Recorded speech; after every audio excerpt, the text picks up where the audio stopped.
सफीर। हानिया, रिजवान हाथ छोड़ो मेरा। देखो मेरी बात समझने की कोशिश करो तुम।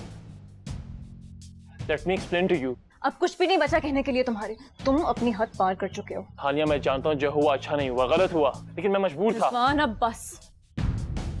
रिजवान मेरा हाथ छोड़ो। हानिया, हानिया मेरी हाथ बात छोड़ो मेरा। रिजवान, रिजवान। हानिया,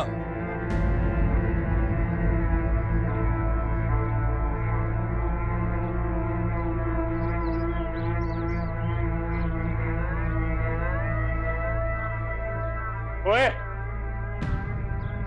खबरदार, जो आज के बाद मेरी बीवी का नाम जुबान पर लाया तो अपनी औकात में रह। तुम सफीर से ऐसे बात नहीं कर सकते। अच्छा,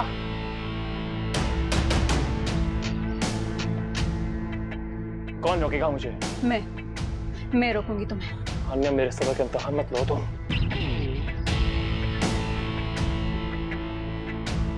चलो हानिया, मैं तुम्हें घर छोड़ाऊं। रिजवान जब तुम्हें होश आ जाए तब खुद घर आके मेरे अम्मी अब्बू से बात कर लेना, ठीक है? चलो सफीर।